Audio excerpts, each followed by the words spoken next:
Make sure you watch this entire video.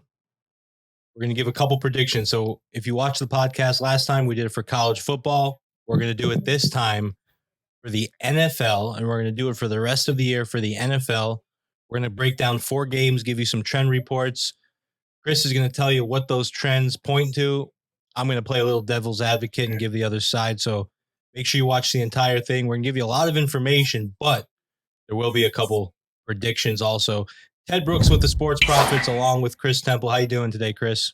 Good. How about yourself? I'm doing amazing. Guys, I just want to say something.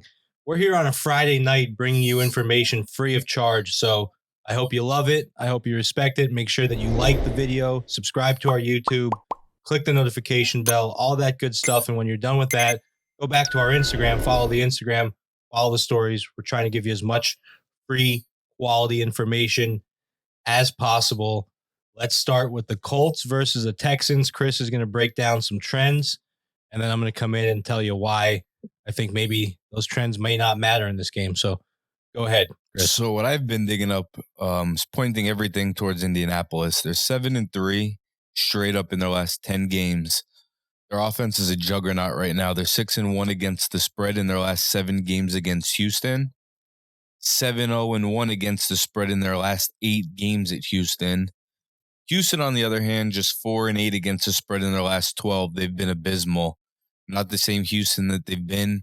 Deshaun Watson's not the same guy he's been without DeAndre Hopkins. And their offense has really struggled. Which brings me to my second point, which is the under. The total's gone under in 6 of Houston's last 8 games against Indianapolis. The total has gone under in 5 of Houston's last 6 games at home. And the under's hit in 4 of Houston's last 6 games played on Sundays. So no Monday night games, no Thursday night games there, but Sunday games, unders are hitting. No question about it. Lastly, Houston's 0-7-1 against the spread in their last 8 games playing at home against Indianapolis. So even at home, they're not able to cover a spread against this team. Houston's got their number. I'm going Colts in the under. Okay, so you like the Colts. I do. Phillip Rivers has been doing work down there. Even with T.Y. Hilton struggling, their offense has been really strong. Their defense is outstanding. Their run defense is great. Their pass defense is great. They're firing on all cylinders right now. And I think that they're going to handle business, and their defense is going to really shut down the Texans. All right, so last week the Titans, they beat the Colts and they returned to, I guess you could call it, supremacy of division. They're both 7-4, playing for the second time in 3 games. And listen, Derrick Henry blasted them into another realm. If you were playing against him in fantasy, you'd probably lost without a doubt. Houston, they don't have the same personnel. They don't have the same ground attack. David Johnson's been on injured reserve. Duke Johnson hardly an every down back. And they rank 31st in rushing offense out of 32 teams. The Colts defense ranks 7th against the rush, in 4th in yards allowed per carry, 3.77. Deshaun Watson, unless he's doing it all, like you mentioned, he's not the same quarterback of the past. So he doesn't have that same support. He's having a solid year stat-wise, but since they fired Bill O'Brien, they have won 3 of their last 4 games. He's 3rd in the NFL in passing yards per game, 1st in yards per pass. The problem will be the Colts passing defense. They rank 2nd in completion percentage to opposing quarterbacks. And now with Cobb injured and Will Fuller suspended for the remainder of the year, they're going to have to rely on Brandon Cooks, Kiki, and their own tight ends to move the ball downfield. Watson's been playing excellent, though. He's been playing excellent football recently. 0 turnovers in the last 4 games, accounted for 10 touchdowns in that span. Also looking like you said, not the same without DeAndre Hopkins going to Arizona, but he's still putting up spectacular numbers. Other than Mahomes, he's looking like one of the best in the leagues. Guys, Rivers for the Colts started off shaky. He has thrown for 2 or more touchdowns in 5 of his last 6 games. They're 4-2 in that span, but he has an interception in most of his games this season. The Texans defense has looked better recently. J.J. Watt's pick 6 last week against Detroit is a good example of that. He's been disruptive as ever the last few games. Now, a couple trends here. Indy's 1-5 straight up in their last 6 against an opponent in the AFC South. They beat the Titans once, but otherwise have not been good in the division. They lost to the Jaguars this year. Houston's 5-2 straight up in their last 7 games against an opponent in the American Football Conference, AFC South. They play really well in the division. They're getting points here at home, but they win straight up more often than not. The total's gone under in 6 of Houston's last 8 games against Indy. It's gone under in 5 of Houston's last 6 games at home. Yeah, the under seems like a good play with the Colts and the Texans running very bad. Rivers having major turnover problems, but let me show you the flip side of this. The total has gone over in 6 of Indy's last 7 games, and Indy's defense faced tough matchups, but you have their defense letting up a lot more points per game than usual. Looking at the season so far, AFC South matchups, head-to-head matchups, have gone over in 6 of the last 7. We're going with the Texans, if you buy it to 4, and over 50 on this one. All right, so it looks like we're just not going to agree on this game. Not on this one, but on this next one, the Saints-Falcons, we are lined up on the same move on one of these, so we'll get into that. What I'm looking at here is the Saints to start off 4-1 against the spread in their last 5 games. They've won 8 in a row. Even without Drew Brees, Taysom Hill came in and has worked wonders for the offense. People thought he was just possibly going to, run a triple threat type or a quarterback option, read option offense. That hasn't been the case. He's thrown the ball with ease. For everybody who doesn't remember, he was the quarterback at BYU, so he's fully capable of throwing the ball downfield. New Orleans 11-1 straight up in their last 12 on the road. They don't care if they're not playing in the Superdome. Traveling on the road is not a problem for them. 4-1 against the spread in their last 5 on the road against Atlanta. Atlanta, on the other hand, is just 4-9 straight up in their last 13 at home.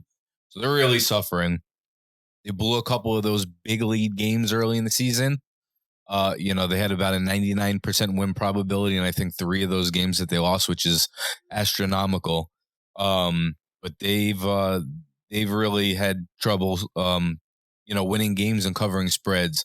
I'm looking at New Orleans on the spread. I'm also looking at the under in this game. The total has gone under in 6 of Atlanta's 7 games against New Orleans.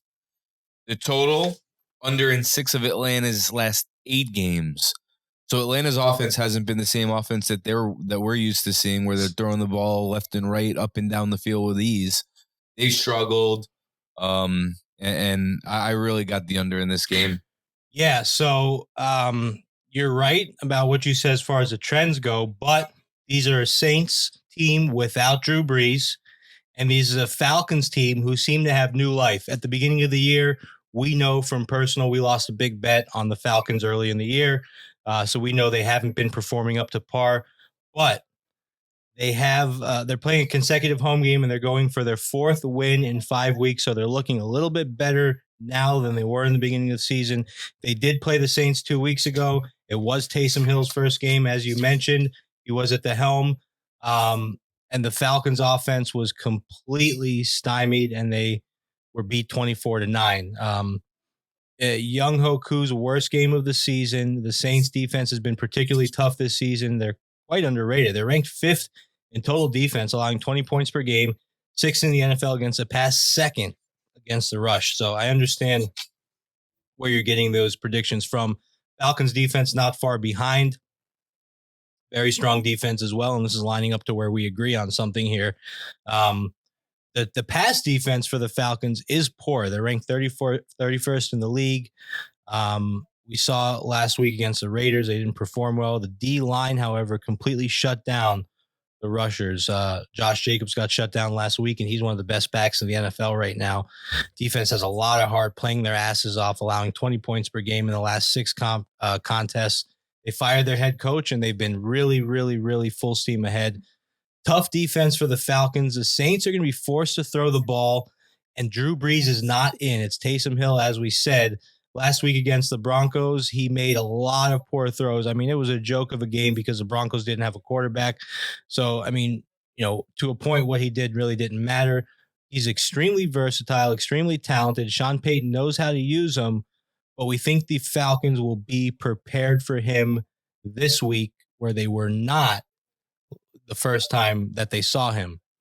And it's his second time seeing this offense or seeing this defense in 14 days. I think it's going to be a little bit of a different situation this time. Latavius Murray expected to get more touches than Kamara. According to the insiders, Kamara is nursing a foot injury they're not really saying much about. So that's something to keep in mind. His usage and his yardage is significantly decreased since Drew Brees was injured. You'd think it would go up because, best player on the field at that point, but no, it's gone down. For the Falcons, Gurley's questionable after missing last week's win against the Raiders, scored in the bunches this season. His yardage per game is not up to par. His per carry yardage is not up to par. Look for Ito Smith and Hill to share the load if Gurley doesn't suit up, but if he does, look for even more power there. You got all-pro wide receiver Julio Jones. He missed last game with a hamstring injury. He's questionable. He's not practicing. It's going to be very interesting to see if he plays as well, but we don't think it's going to matter. We think that he's an added boost, but we think this Falcons offense has things under control. They're going to rely on their defense. 2 very good defenses, as I said. But I think at the end of the day, you look at these quarterbacks. You have Matt Ryan against Taysom Hill. I'm taking Matt Ryan most of the time here. He's going to make the necessary plays to keep them in the game. They have to cover a 3.5 or 4-point spread at home. They're 5-1 against the spread in their last 6, 4-2 straight up in the last 6, 4-2 against the spread. Atlanta's 4-1 against the spread as a dog in their last 5, and of course they're a dog now. Now the Saints are 4-1 against the spread against Atlanta playing on the road, but that's with Drew Brees. So we talked about this before. Some of these trends, when you have a quarterback out like that, all of these trends, you can kind of take them and throw them away for all intents and purposes. Now, total, we agree on the under. I mean, the total's gone under in 6 of Atlanta's last 8 games. It's gone under in 5 of their last 6 against an NFC opponent. 4 of Saints' last 5 games. The total's going under. We agree on that. But I'm going with Atlanta plus the 3.5 on this one. All right, guys. So don't touch the side. The total's going under, guys. Alert. Guys, I just got some really good news, too.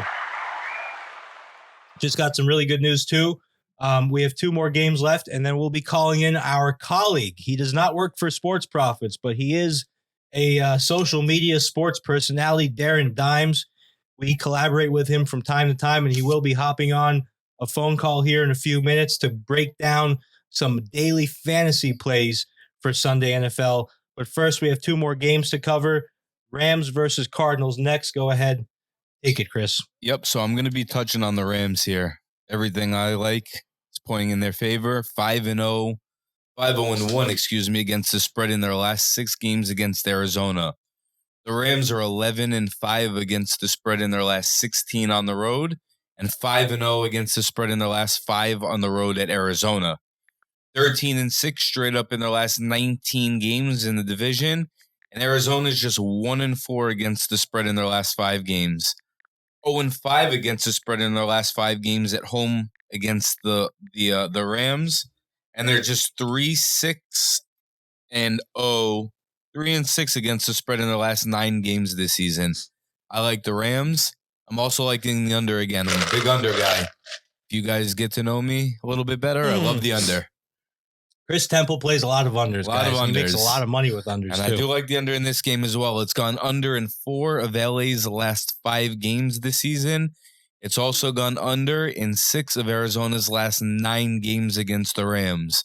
I love the under. Listen, guys, unders, you're winning at some point in every single game, right? I love it. Is that it? That's it. So that's all I've got. So I'm going to come back and I'm going to make a case here, a strong case for the opposite of what Chris just said, I'm gonna make a strong case for the Cardinals and the over. Listen, the NFC race continues. The 7-4 Rams, Arizona Cardinals.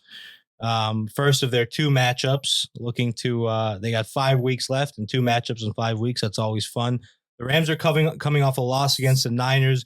It was the second time they've fallen to San Francisco, a defensive battle. Jared Goff turning the balls over multiple times, very shaky. Turned the ball over 8 times in the last 4 games.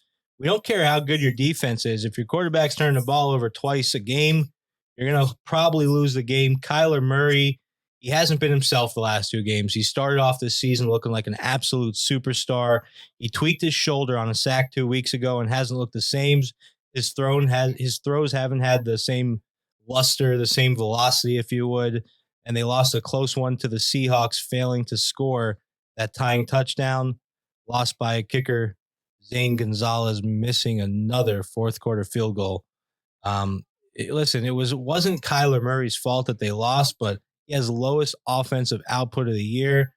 You can give some credit to Belichick on that one against the Patriots. He knew what he was doing against them. The Rams are favored in this game for good reason. Cardinals do seem to be spiraling downward after a very strong start. Defense is more or less playing average. Some playmakers in the backfield. You got Patrick Peterson. You got Buda Baker. But it's imperative for these guys to really, really put the pressure on Jared Goff, intercept him, do everything they can because, like I said, I'm going to make a case for the Cardinals here. But in order for them to win, it's going to be their secondary. They're 0-5 against the spread in their last 5 games when playing at home against the Rams. I get it. The trends favor the Rams. But in this series, Kyler Murray is coming in. This year, he's been in form. Yes, the last 2 games haven't been good, but this has been a coming out year for him overall. And guys, the Rams are a lot worse in some ways. They're 13-6 straight up in the last 19 games against an opponent in the NFC West. But they're 1-2 in that same matchup category this year. Arizona's 3-8 straight up in their last 11. Yes, but with Kyler Murray, they're 2-1 in their division. So they're 3-8 straight up in their last 11 division games, but with Kyler Murray, 2-1. So you see how, yes, I'm going to take these trends that Chris laid out and what they point to, but how 1 or 2 players being changed, just like on the last game where I mentioned with Breeze, makes that difference. So, yeah, the Rams defensively, they're scary. Almost all of their games this year have gone under except for one. We get it. But 4 of the last 6 home games for Arizona have gone over. And although the last 2 games, the Cardinals game has gone under, those have been road games, 7 of 11 this year. In the last 3 games, Arizona totals have gone way, way over. Like I said, laying out my case here for the Cardinals plus 3.5 and the over. One more game to go, and then we're bringing in Darren Dimes for daily fantasy prediction. Make sure you keep watching. If you're a daily fantasy player, you can get some very good advice. We're breaking down as the last game, the Browns and the Titans. And Go ahead, Chris. Take it away. I believe this last game also we do have a free play that we can agree on. Is that correct? I believe we do. Okay, so I'm going to start off here with the Tennessee Titans. 8-3 straight up in their last 11 this season. You know, they made it far last season. They had a great year. Tannehill's been productive. Last week, they're coming off a very strong game. I mean, they made the Colts look like they were a peewee football team. They put up 45 points against an outstanding Colts defense. Cleveland, on the other hand, the Browns 1-5 against the spread in their last 6 games. They're 1-10 against the spread in their last 11 games on the road. Baker Mayfield's been really questionable. You know, guys aren't really sure what to make of him. Comes out and looks like a stud sometimes, and other times he looks like a dud. If he could get out of the pocket, you get him rolling a little bit, he's a little bit more effective. But nonetheless, teams have been able to contain him. 1-4 against the spread in their last 5 this season. Now, I'm going to touch on the total. I'm going to buck my personal trend and go with the over. The over is hit in 8 of Tennessee's last 10 games.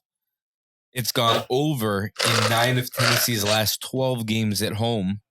And it's also gone over in 4 of Cleveland's last 5 games when playing on the road against the Titans. So I do like the over in this one. I think that the Titans are going to continue to put up points, and that's where I'm going with this one. Just had an ice cube go down the wrong pipe. Excuse me, guys.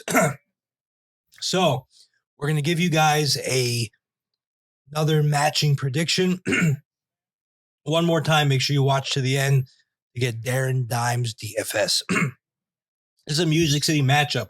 You have 2 8-3 teams. The Browns are 8-3. That's, first of all, incredible on its face alone. It's a surprise to see them with a winning record. So, yes, Baker Mayfield, he's looking good. He's looking like he could do some things here. Now, they've done this in the NFC. The AFC North with a division with the Steelers and the Ravens. So it's a very powerful division. But they have played quite an easy schedule. They've won games crazy weather. The weather has definitely brought their defensive numbers down and their scoring numbers down. These two games giving up 30 points per game, coming down to 27 because of some of the weather and stuff. Malcolm Butler has been a game changer, picking off opposing QBs in almost every single game for them. Now, the Titans, not much better on defense to start the season, but they've settled in and they're down to an average of 25 points per game for themselves. So two averages at or above 25 points. Their offense has been absolutely explosive. Last 2 games, Derrick Henry scoring 5 touchdowns in 2 games, second in the league running the football. Derrick Henry's been a powerhouse for a few years now. He's keeping it going. Tannehill, last year's comeback player of the year, has been continuing his path and his stretch of quality play, managing the games properly. He's not the big stat guy. He's not putting up the 300 yards and the 4 touchdowns a game, putting up only 190 yards per game. Not very good. But his yards per completion are top 10 in the NFL. Baker, same situation as far as yardage, a little bit lower. We like Tannehill over Baker all day long, which is going to help us look at some of these predictions here. Now, a couple other things. You have Odell Beckham out for the season. You have Jarvis Landry finally having a big game, but it was against the Jags, who aren't very good at all. The Titans are second running the football in the NFL. The Browns are first. Nick Chubb's at the running back for the Browns. Derrick Henry for the Titans, 2 very good running backs. Chubb and Hunt, very tough on defenses. Excellent line, allows them to move the ball down the field very productively. Excellent offensive line, all kinds of power up front. Titans defense giving up 120 yards on the ground per game, 4.31 yards per carry. The Browns are averaging mind-blowing 5.1 yards per carry. It's very high. If they can set that pace early, they will be in control and use their strength to win the ball game. But you have Myles Garrett back also, who's going to be out for a couple weeks with COVID. He's coming back now. It's going to be a huge boost.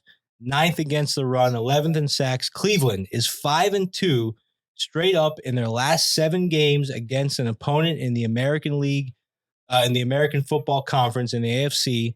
Guys, they're weak against weak teams this year.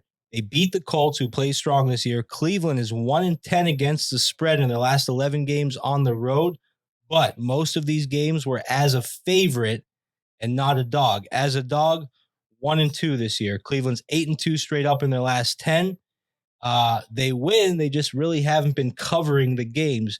Tennessee's 2-5 against the spread as a favorite this year. It's a tough one. The total's gone over in 4 of Cleveland's last 5 games when playing on the road against Tennessee. We're looking at a lot of these trends, and yes, they do point to the over, which is what Chris is going with. But look at this one. It's gone under in 4 of Cleveland's last 6 games. And, you look at that and you can discount it because 2 of these games were weather effective. Now, both of these teams, they're going to be forcing the run. They're not going to be wanting to pass because they're going to want to avoid mistakes. These are game management QBs. These aren't QBs that are necessarily going to be lighting it up today. and they're looking like they're going to have moderate success. So where I'm going to differ is I'm going to roll with the Titans on this like Chris did, but looking at that high total of 53 and a half, let's see that they're going to be getting first downs throughout the game, keeping drives alive, keeping the clock running, running the ball, powerful running offenses.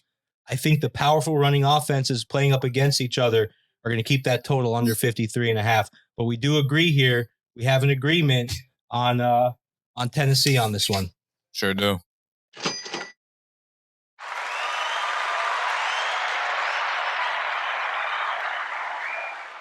So 2 predictions. We have Tennessee Titans and we have the under in the Falcon Saints game. Let's get Darren Dimes on the phone. Darren, are you there? Hey guys, what's going on? Darren Dimes, ladies and gentlemen. Thank you for the round of applause. Thank you. Yes, sir. All right, Darren's going to be breaking down some daily fantasy for us. Darren, take it over, my friend. All right, so huge offensive output last week from some players, and if you really wanted to cash big, you had to have these players. You had to have Derrick Henry last week, or you had to have Tyreek Hill. Now, if you listened to the podcast last week, we were loving Hill, we were loving Pat Mahomes, and they went off. They absolutely dominated, and I mean, trust me, if you listened to the advice last week, you are guaranteed cash. Now, this week could get a little trickier. Definitely finding some value in running backs this week. You have Josh Jacobs out. He is confirmed out. You have Booker starting against the Jets. Now, the Jets are 12th against the rush, but, it's just a great play. The Raiders are going to want to really just rebound after that pathetic performance last week in Atlanta. And what do? They rely on their running game to set up the play action with Carr. And Booker's going to be the guy. He's going to be the first and second down back. You're still going to have Jalen Shard out of the backfield on third down. Now, on DraftKings, obviously, you get a full point per reception. FanDuel, half a point. So, he's definitely a stronger play on FanDuel because Richard is going to get those full points catching the balls out of the backfield. But I definitely like Booker, the running back for the Raiders. He's 6,300 on DraftKings and 6,000 on FanDuel. Another running back. Now, this matchup here, you would think you would want to look the opposite way at the running back position. The Cleveland Browns and the Tennessee Titans. Derrick Henry is absurdly expensive, especially on DraftKings, $9,200. And, if you take some of these guys on DraftKings at $9,000, Devontae Adams, $9,000, Dalvin, $9,500, Henry, $9,200. You really do not you don't have enough money to use at the other position. So the third most expensive running back, and in the same game as Derrick Henry, Nick Chubb. He is 7,700 on DraftKings, which is a big drop off from Derrick Henry at 9,200. Now, here's the thing.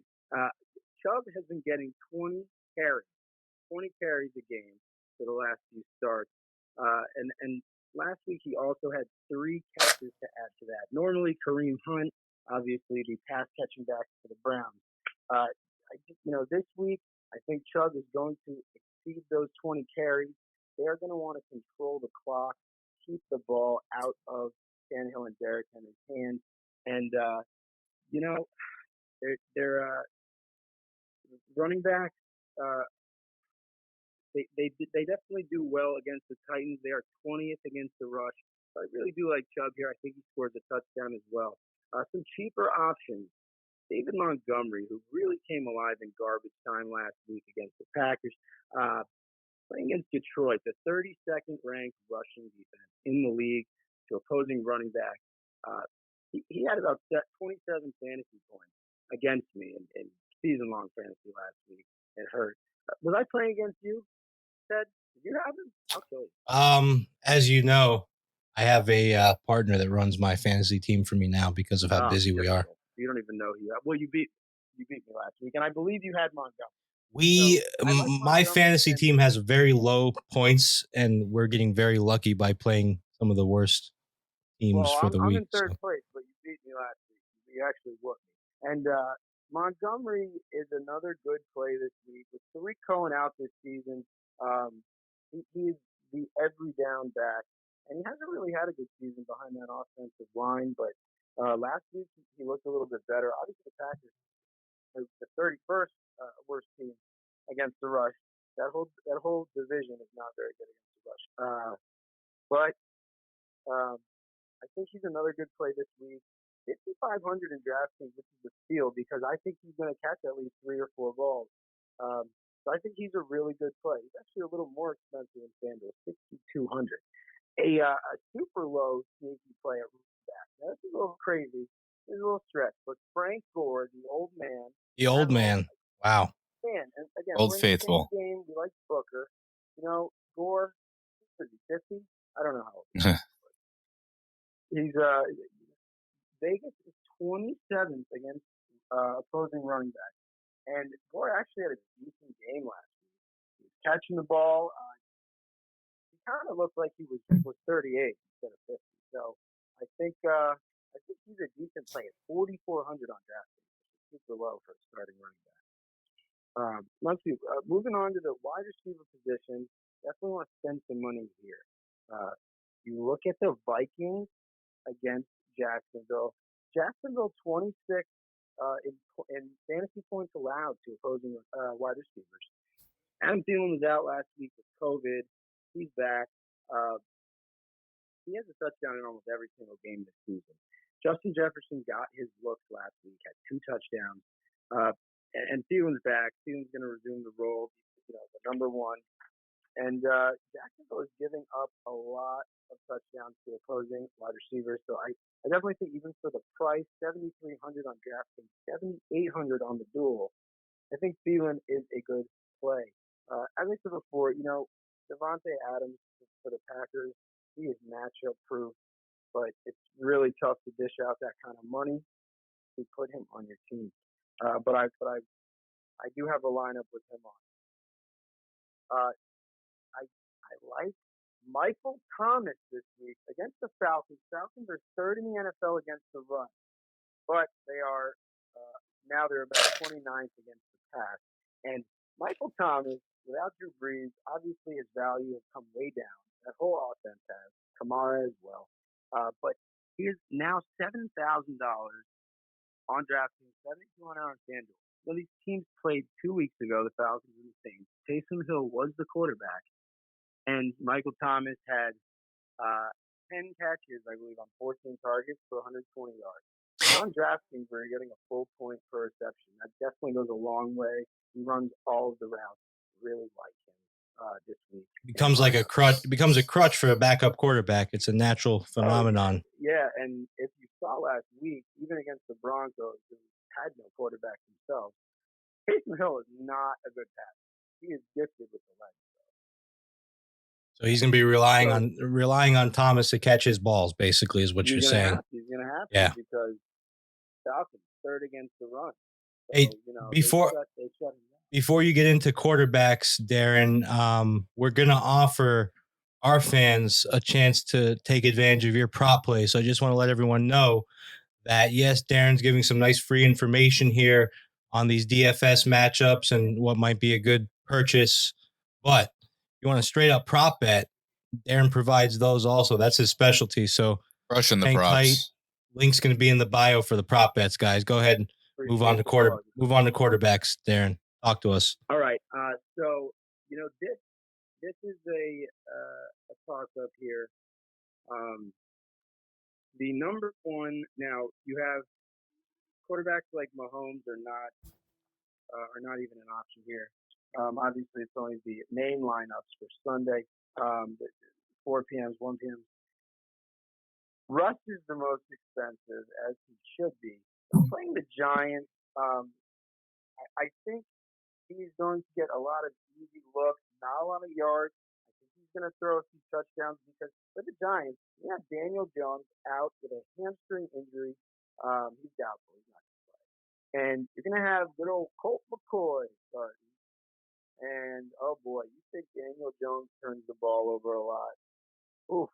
So Seattle's going to have short field all game. So might not want to have a lineup with Russ and Chris Carson, Russ and maybe a little Lockett, who scores in most of their home games. I believe 8 out of the last 12 he scored a touchdown. So you're saying Russ is expensive, but he still might be the move.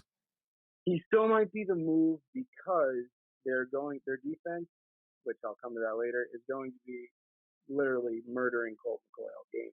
They're going to have short field every time they get the ball. They're probably going to get a few turnovers, and Russ is it's going to be a field day. Even though the Giants normally do not allow many points. You check the book.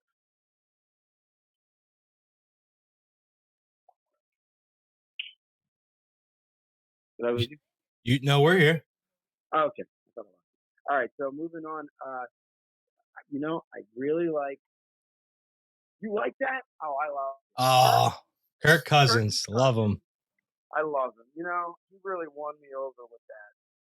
And then he really ran with the you like that. I want to get like a T-shirt and wear it around.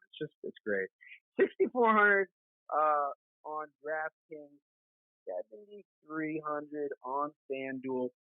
He has 2 touchdowns or more in 5 of his last 6 games. He could throw the ball to Dalvin, Thielen, Justin Jefferson. They've been winning games recently, and he's been throwing for 300 yards these last 2 weeks and multiple touchdowns. I like Cousins, and I matched him up, Thielen at receiver and Kirk at quarterback. I have a lineup right there. Very similar numbers the last few games. Rivers, very cheap, 5,900 on DraftKings. Cheap. Also, very old man Rivers. Hit or miss Rivers. So it seems like this season. Rivers, lot of turnovers this year. Aaron throws, but he also the emergence of Michael Pittman at receiver, and finally last week a bomb to Hilton. Even though they lost the game, that's just really good, a confidence builder for his connection with Hilton, who's obviously a deep threat. They got to build a connection. Got to build a connection. Because Andrew Luck retired. It was a shocker for all of us. Retired. If you didn't hear, I don't know if you guys heard. Hilton 4,300 on DraftKings, 56 on FanDuel. But that's a good deal on. So Darren, I'm going to put you on the spot. One receiver, one quarterback, and one running back. Value pick. Go. Value pick. All right, Rivers is going to be the value pick at quarterback. Rivers at quarterback, value pick. You heard it. Value pick. Running back, value pick. It's got to be Frank Gore. I mean, old man, we're going with the geriatric unit here with these value picks. Rivers and Gore. We pick one more. We can have the average age of this 3 here over 120. Who is it? You know what? No, I'm not. I'm going to go with the younger guy, but I'm going to say this is a value. I said this earlier. This is not new information. This is my value pick, not because he's cheap, but because compared to normal, he's cheap. Michael Thomas, man. Okay. 7,000. Normally he'd be 9. Okay. You're getting because of no Drew Brees. No Drew Brees. All righty, guys. Thanks for listening. Hopefully we can get Darren to come in live to the studio next week, and we can see his beautiful face here. I gotta get a haircut before I come. There you go. Well, it's no you got the pandemic. A lot of these. Yeah. So guys, you heard it here. We gave you 2 predictions. We gave you value DFS picks. If you want more, click the links in the bio. If you want if you want player props, Darren's going to hook you up with that. If you want private packages from myself or Chris, click the link in the bio. Darren, I'm going to part ways with you. Thank you very much. All right, fellas. Thanks, Darren. Have a good night. And like we said, we're bringing you the quality information on a Friday night, while other people that do these little Instagram pages for sports handicapping, who knows who they really are? Who knows where they are on a Friday night? They probably have some graphic designer put up some pictures, and they're on a Friday night hanging out with their girlfriend. We're here in the studio working. We're working for you guys. Yeah.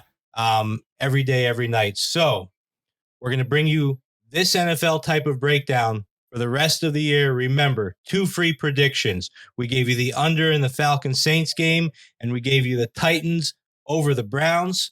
You heard Darren's 3 value plays.